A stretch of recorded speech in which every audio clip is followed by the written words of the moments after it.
कहना चाहता हूँ, ये कश्मीरी माइग्रेंट के साथ कोई इंसाफ नहीं है। वो क्यों, मैं बताता हूँ। एक तरफ से आप कहते हो कि हमने कश्मीरी पंडितों की घर वापसी करनी है, तो दूसरी तरफ से आप कश्मीरी माइग्रेंट के लिए सीट रिजर्व करना चाहते हो।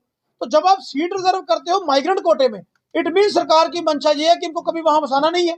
ये तो क्लियर हो चुकी ना। तो ये तो इनके साथ भी बेइंसाफी है। और नॉमिनेशन किसकी होगी?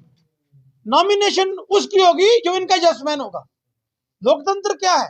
रिजर्वेशन होती क्या है? लोकतंत्र ये है कि लोग जिसका फैसला करें। मैं कहता हूं कि जैसे इनको दी है दो अच्छी बात है, दीजिए, लेकिन सीट रिजर्व कीजिए हमारी कम से कम 8 सीटें, क्योंकि हमारे जो बुजुर्ग वहां से आए हैं वो अपनी जमीन जदाद घर बार वहां छोड़ आए हैं, जिसका हमें पता ही नहीं है वो कहां गए कहां नहीं गए।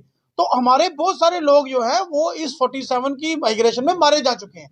तो हमारा ये है कि इनको दीजिए, हमें कोई इतराज नहीं, इनको भी रिजर्व कीजिए, हमारी भी 8 सीटें रिजर्व कीजिए, ताकि हमारे एमएलए जीत कर आए, वो हमारी ये जो कम्युनिटी है, जो रिफ्यूजी जो बरादरी है, इनका कोई भला कर सके।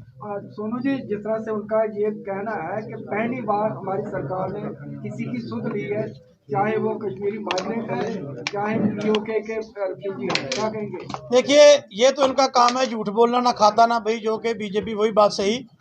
1953 में 3500 रुपया क्लेम जो है उस वक्त की सरकार ने हमें दिया था, जो हमारे पीओके से रिफ्यूजी आए थे। 28 एकड़ 28 कनाल जमीन उस वक्त हमें दी गई थी। इन्होंने क्या दिया? इन्होंने तो पार्लियामेंट में होम मिनिस्टर साहब ने कह दिया थी जक मुश्त हमने 5.5 लाख रुपए दे दिया। जो पहली सरकार है उन्होंने तो 25 लाख का प्रपोजल बनाया था। 5.5 लाख रुपया आप उस वक्त का दे रहे हैं, तो वो तो एक आदमी के से 5,000 रुपया नहीं आ रहा। वो लड़ाई उल्टी है।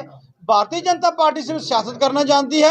अब ये पीओके के मुद्दे पे कर रही है या पीओके रिफ्यूजीज पे कर रही है। अगर ये वाकया में कश्मीरी माइग्रेंट को कुछ देना चाहते हैं, तो जो कश्मीर के माइग्रेंट एम्प्लॉई हैं प्राइम मिनिस्टर के पैकेज के तहत, उनको तो सुरक्षा ये दे नहीं पाए।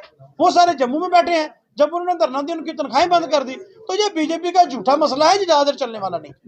आप एक सवाल आपसे करना चाहूंगा, जहां पर अपोजिशन पार्टी ये कहती है कि बीजेपी पार्टी जो है 50 से पार नहीं चलेगी, और कई बार आपने भी ये बयान दिया है कि 5 भी सीटें जो है वो भाजपा को नहीं मिलेंगी। तो जो नॉमिनेशन के जो प्रोसेस आया, इसमें 5 सीटें तो भाजपा, आपको लगता है कि ये बुक करी चुकी हुई? बस यही 5 रहेगी, बाकी बीजेपी लखनपुर से पार होगी, आप चिंता मत कीजिए। उसके लिए चुनाव होना जरूरी है, वो ये करवाएंगे। सोनू जी, आपकी डिमांड यही है कि होनी चाहिए,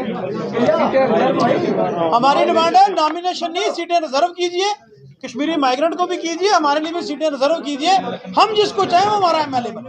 ये सिख कम्युनिटी का 95% योगदान है उसमें आज़ादी की लड़ाई में, लेकिन आज इसमें जो चीज अनाउंस किया गया सिख कम्युनिटी के लिए कुछ भी।